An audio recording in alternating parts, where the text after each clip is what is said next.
হ্যাঁ গো বাবু, ওই তথ্য সরবরাহের জন্য দাম লাগবে যে। ও বাবা, দাম দিয়ে কিনতে হবে? পৃথিবীর সব ভালো জিনিসই তো দাম দিয়ে কিনতে হয় গো বাবু। না তাই বলে এই সামান্য উপকারের জন্য একে আপনি কি করে সামান্য বলছেন গো বাবু?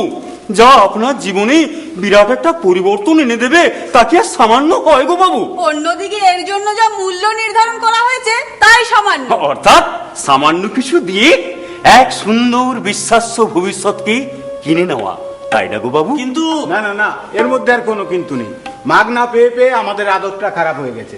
বিনা পয়সায় কোনো কিছু পেলে আমরা না করি তার যথাযথ ব্যবহার, আর না পারি তার উপর প্রয়োজনীয় আস্থা রাখতে। এখন শুধু একবার পরখ করে দেখতে চাই, গাঁটের কড়ি খরচা করে আমরা ঠিক পথে পা বাড়াতে পারছি কিনা।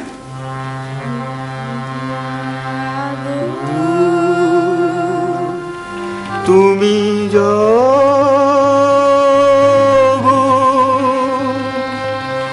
জাগো বন্ধু, জাগো অনন্ত সম্ভাবনাময়, অক্ষয় শক্তি সর্ববিঘ্নময়, জাগো জাগো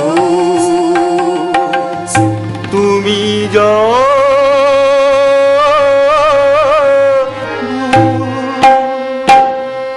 জাগতে হবে, আমাকে জাগতে হবে। আর নিশ্চেষ্ট হয়ে বসে থাকতে পারবো না। এই বেকারত্বের জ্বালা আমাকে কুরে কুরে খাচ্ছে। মায়ের কথাগুলো কি ভীষণ ভাবে বুকের মধ্যে ধাক্কা মারে, কিভাবে রক্তাক্ত করে দেয়।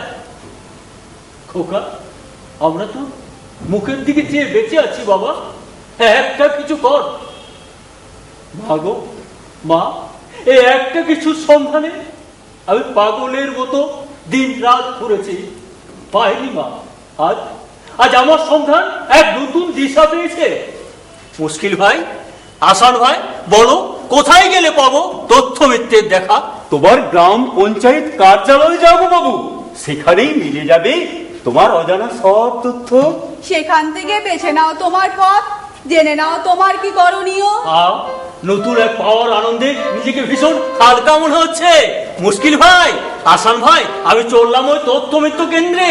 সেখান থেকে ফিরে এসে তোমাদের জানাচ্ছি আমি কি পেলাম। জীবন যুদ্ধে ভয় পেও না, আরে বীরের মতো দাও হে হানা। হ্যাঁ, জীবন যুদ্ধে ভয় পেও না, আরে বীরের মতো দাও হে হানা। আর তথ্যবিদকে সঙ্গে নিয়ে, তথ্যবিদকে সঙ্গে নিয়ে যাও ভাবকে, বলিও দাদা দিদি গো, তথ্যবিদ জীবন যে করছে, বলিও প্রাণের বন্ধু গো, তথ্যবিদ জীবন যে করছে।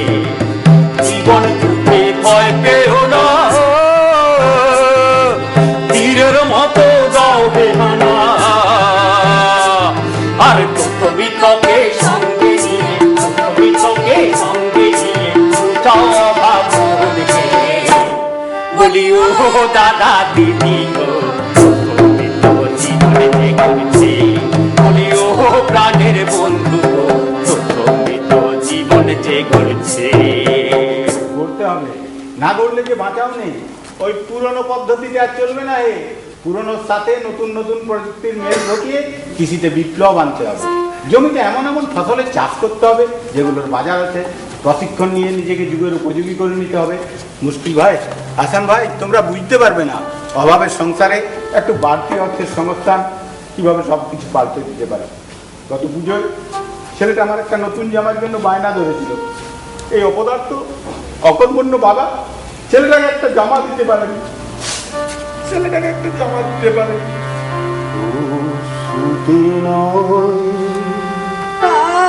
নাতে নয়, রূপ করে পায় যাবো,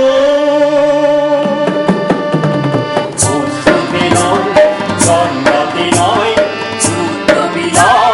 রূপ করে পায় যাবো। আমরা ঘরে ঘরে ছাত্র যারা ভাগ্য হত জান্নাতে নয় বলে খায় যাব। না, আর ভাগ্যের দোহাই নয়, নিজে শিখে কাজে লাগাও। মুশকিল ভাই, আসান ভাই, আমি যাচ্ছি ওই তথ্যমিত্র কেন্দ্রে, সেখান থেকে ফিরে এসে জানাবো আমি কি পেলাম। ও ভাই রে, ও ভাই রে, ও ভাই রে, ও ভাই রে, ও ভাই বন্ধু চলো যাই রে, ও রাম রহিমের বাছা রে, বাছা রে প্রাণ বাছা চল।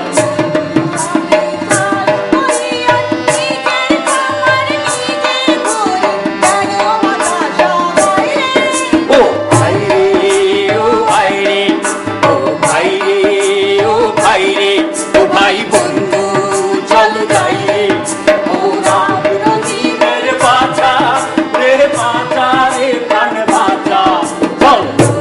ভাবে চাষ করিয়া নিজের খামার নিজে করি, কেন বাতাসা ভাই রে।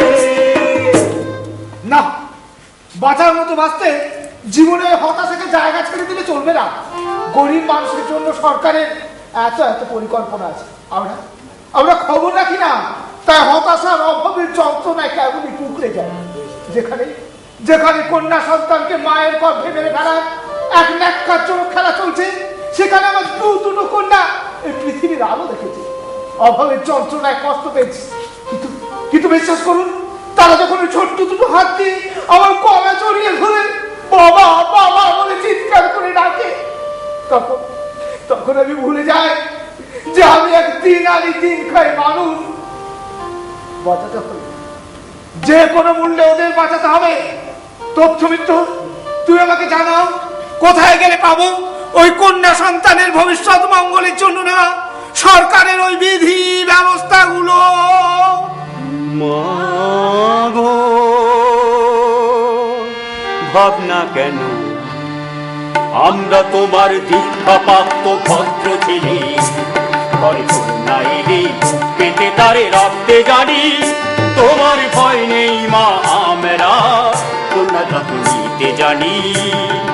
মাগো ভাবনা কেন, আমরা তোমার দীক্ষাপ্রাপ্ত ভদ্র ছেলে, ঘরে কন্যাইলে পেতে তারে রাখতে জানি, তোমার ভয় নেই মা, আমরা কন্যা যত্ন নিতে জানি। মাগো ভাবনা কেন। ভাবনা, ভীষণ ভাবনা। আমি পুতুল বানাই, আর দালালরা সেই পুতুল মাত্র 50 টাকা দাম দিয়ে আমার কাছ থেকে কিনে নিয়ে গিয়ে ব্যবসায়ীর কাছে 200 টাকা দামে বিক্রি করে।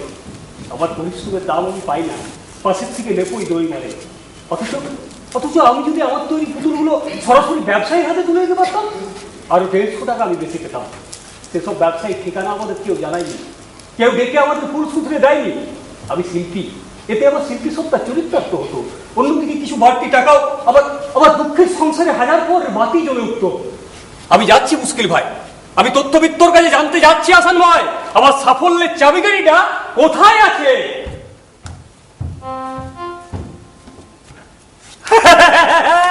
আসান ভাই, আসান ভাই, কেল্লা ফতে, এখানকার কাজ শেষ। চলো চলো আমরা অন্য কোনো অচিনপুরের দিকে যাই। তাই চলো, এরাই দেখেছে, এরা এবার নিজেদের ভালো নিজেরাই বুঝতে পারবে। আমরা থাকলেই এরা পরনির্ভরশীল হয়ে পড়তে পারে, এরা এবার আত্মনির্ভরশীল হওয়ার চেষ্টা করবে। হ্যাঁ আসান ভাই, এরা তো সবাই জেগেছে, অন্যদেরও তো জাগাতে হবে। হ্যাঁ। চলো চলো চলো, আমরা অন্য কোনো অচিনপুরের দিকেই যাই। তাই চলো। ও মুশকিল ভাই, যাবার আগে এনাদের শেষ কথাটা বলে যাবে না? ও শেষ কথা, ওটা তো বলতেই হবে, তাহলে বলি। চলতে চলতে मेरे ये गीत याद रखना, कभी अलविदा ना कहना, कभी अलविदा ना कहना। चलते चलते मेरे ये गीत याद रखना, कभी अलविदा ना कहना, कभी अलविदा ना कहना। रोते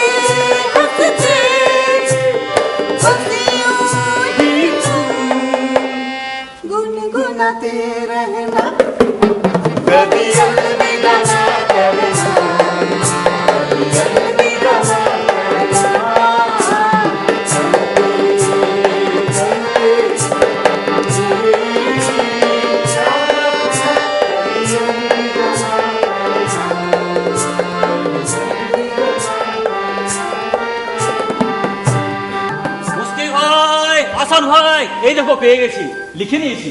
কালকে আমার ইন্টারভিউ, জীবনপঞ্জি আর ছবি নিয়ে দেখা করতে বলেছে। ও, তোমরা বুঝতে পারবে না কি দরকারি কাজটা তোমরা আবার করে দিয়েছো। মা বাবা কত খুশি হবেন।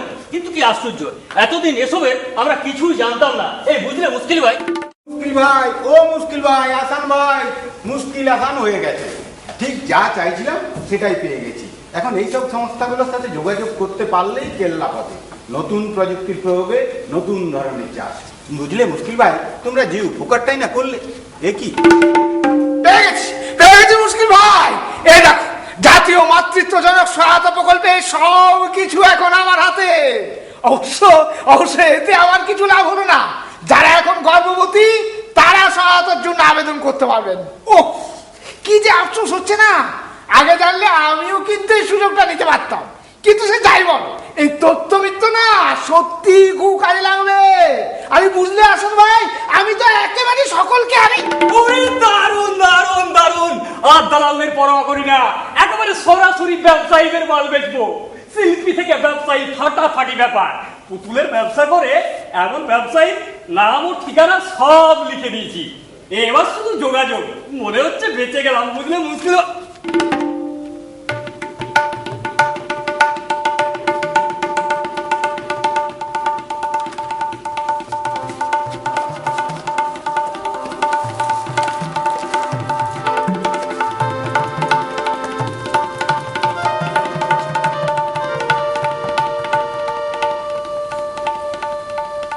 মুশকিল হাসান চলে গেছে। চলে গেছে। চলে গেছে? চলে গেছে? মুশকিল আসান আর আসবে না? আসবে না? আসবে না? আসবে না? আরে তাদের আসার কি আর দরকার আছে? দরকার আছে? দরকার আছে? দরকার আছে? মনে হয় দরকার নেই। দরকার নেই। দরকার নেই। দরকার নেই।